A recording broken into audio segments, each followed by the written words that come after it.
In the quiet folds of the French countryside, nestled between slow-rolling hills and gentle meadows where the wind rarely raises its voice, there rested an abbey.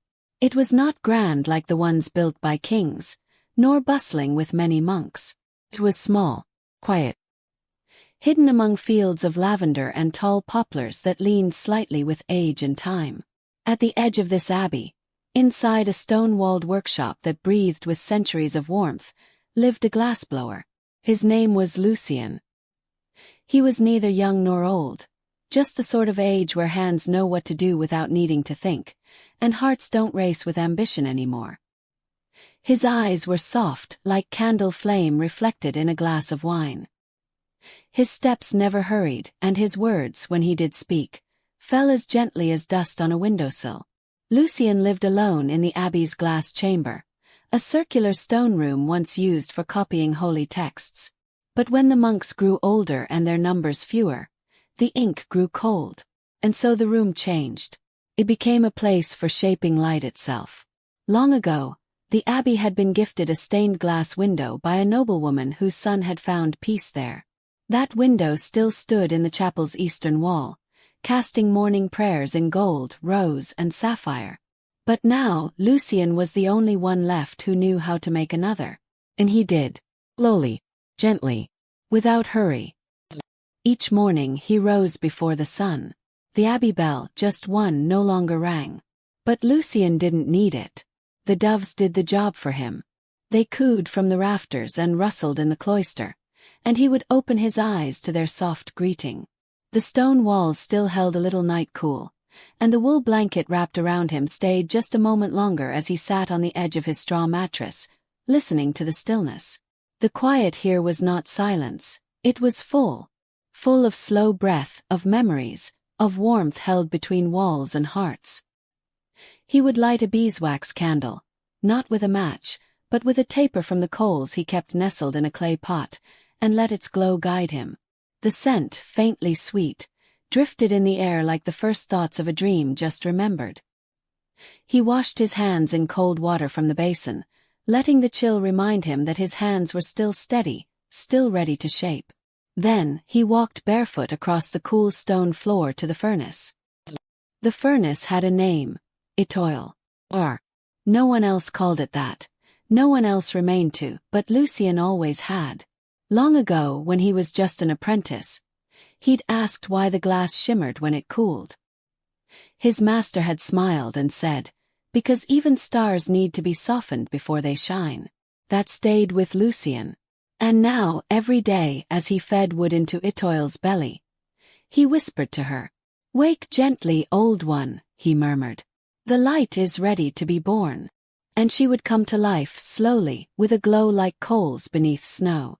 Not roaring, never loud, just a soft hum like breath through lips before a lullaby.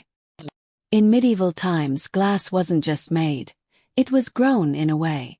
It began with sand, of course, but also potash from burnt wood, and sometimes crushed bits of old glass. Lucien knew where to find the right sand, the pale kind from the riverbank that shimmered even before it saw fire. He would scoop it gently into a wooden bowl, as though collecting flour for bread, and mix it with secrets. That's what he called them, secrets. Little bits of ash, finely ground metals, and sometimes, just sometimes, a pinch of powdered gemstone. Not because he had to. Because he liked the thought of light passing through something the earth had hidden for so long. He never told anyone what colors came from what mixtures. But if you asked, he might lean close and whisper. Cobalt for deep blue, like twilight over the chapel roof. Gold chloride for ruby red, like the heart of a rose just opening. Copper for green, like moss warmed by afternoon sun. He never rushed. Glass like peace took time. By mid-morning the workshop was warm. Warm in a way that wrapped around your chest and shoulders like a thick shawl. The air shimmered faintly, and the scent of melted sand and wood smoke mingled with lavender from the fields outside. Lucien would take a long metal pipe, dip it into the molten glass, now glowing like honey, and slowly begin to turn it. Turn and blow. Turn and shape. The glass obeyed gently, as if it too had learned how to be still. There was music in it. Not the kind you hear with ears, but the kind that hums behind your ribs. The rhythm of breath, and spin, and tap. A kind of lullaby only glass understands. Sometimes the glass sang, a soft ping as it cooled. He said those were its dreams. Outside, the world remained slow. The Abbey garden still grew thyme and sage, mint and rosemary, as it had for centuries. Bees moved between blossoms. A cat, striped and always sleepy, stretched along the stone wall and blinked in the sun. Birds flitted but never startled. Even the wind seemed to bow its head before entering the Abbey grounds. Time here did not pass. Settled. Lucien had no clock, only shadows. He watched them glide across the walls and floor, and when they touched the base of the rose window in the chapel, he knew it was time to stop. He never worked past sunset. Not because he was tired, but because that was when the light belonged to the window. To the Abbey. Prayer. At evening, he would sit on the chapel's worn bench, the one closest to the eastern wall. The stained glass, the old gift from the noblewoman, caught the last of the day's light and spilled it across the stone floor like a secret rainbow. Lucien would sit still, hands resting on his lap, and watch as red melted into gold, and gold into deep blue, until the colors faded into the soft gray of night. Sometimes he closed his eyes. Sometimes he whispered a prayer, though never aloud. And in those moments, you might almost believe that the glass was listening. Would you like me to continue this style in the next part, about 1,000 more words at a time, until the full 15,000 word story is delivered? Let me know, and I'll keep unfolding the soft, glowing world of the Glassblower of the quiet Abbey. Not in images, not in words, just in slow-moving washes of color, like stained glass without the lead. His dreams drifted through deep-sea blue, then rose-tinted red, then warm golden amber that hummed like a lullaby. He never tried to understand the dreams. He simply accepted them like sunlight on skin. When he awoke from them, the air in the Abbey felt softer somehow, as though the stones themselves had been listening. There was a small alcove in the workshop where Lucien kept his glass scraps, shards too small for windows, too lovely to throw away. Each one held a secret flicker of light, like memory trapped in crystal. He called them his sleeping colors. Sometimes, on particularly quiet afternoons, Lucien would sort through the box and place the fragments onto a worn oak table, arranging them not by size or shape, but by how they felt. Not red beside red, but calm beside quiet, storm beside stillness, a shimmer beside a sigh. Then he would watch as the sun filtered through the narrow window, sliding across the table's surface, bringing each tiny piece of glass to life for just a moment, like fireflies rising before dusk. Long ago, travelers had come to the Abbey. They brought offerings, prayers, and stories. Some came for healing, others for silence. One monk, Brother Arnaud, had once told Lucien of a time when the Abbey choir sang each morning, and the sound was so pure that birds would land on the window ledges to listen. But those days had gone. Now the choir was the wind, the cooing doves, the creak of the garden gate. And Lucien did not mind. He believed beauty was not in noise, but in how something stayed with you after it was gone. Like how, when the sun had set and the chapel window no longer glowed, its memory still warmed the room. Lucien's work for the week was a small round window for the apothecary's chamber. It would be a rose-like pattern, with soft green vines spiraling into the center.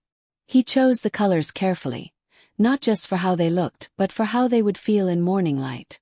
Cool and hopeful. Something the monk herbalist could look at when tending to fevered patients or drying herbs in winter. As he trimmed the glass pieces with his grozing iron, tiny chips fluttered to the ground like bits of frost. Each cut was slow, precise, almost reverent. He moved like a painter, or a prayer. He dipped the cut edges in soft, warm wax to protect them from splintering. He wrapped the borders in strips of lead, gently bending the metal like wrapping a baby in a blanket. When he held up one finished panel to the light, it glowed like a memory caught in a bottle. And he smiled. There were stories hidden in glass. Not the kind told with mouths but with color. Lucian once made a panel showing a knight resting under a tree. Not in battle, but asleep. His sword beside him and his helmet off, dreaming beside a brook. The monks had loved that one. They said it reminded them that peace was holy too. Another time, he shaped a red-winged bird flying toward a silver moon. A traveler once wept while looking at it, though they never said why. Lucian didn't need to ask. Sometimes glass spoke for the things people could not. In the evenings, he sat in the cloister garden with a blanket over his knees and a little clay cup of warm milk with honey. The garden herbs released their scents into the cooling air. Lavender, mint, thyme. The stars began to peek out, soft as freckles in the sky. The cat often joined him, curling into the hollow beside his hip, purring so gently it felt more like a vibration than a sound. The Abbey bells no longer rang for vespers. But Lucian always lit a candle anyway, placing it by the chapel door. Just one. A quiet flame to honor the end of the day. He didn't always pray. Sometimes, he just watched the candlelight flicker on the stones and imagined it dancing across the old stained glass window like a memory waking up for one last twirl. He had been at the Abbey for many years. No one really kept count anymore. Before, he had been a journeyman glassmaker, traveling from town to town, helping with cathedral windows, shop signs, and even small household charms. He'd worked in bustling cities where the clang of blacksmiths and the cries of fishmongers filled the streets. But he never felt at home in noise. When he arrived at the Abbey, he was meant to stay for one winter. He stayed for 30. Because the quiet welcomed him like no place else had. And because here the glass could breathe. The chapel itself had a hush that clung to every corner, as if the stone remembered every whisper, every footstep, every candle lit in sorrow or hope. Even when Lucian was alone there, it never felt empty. Sometimes he whispered to the window. "I'm still here," he would say. And in the colored light, it always felt like someone whispered back.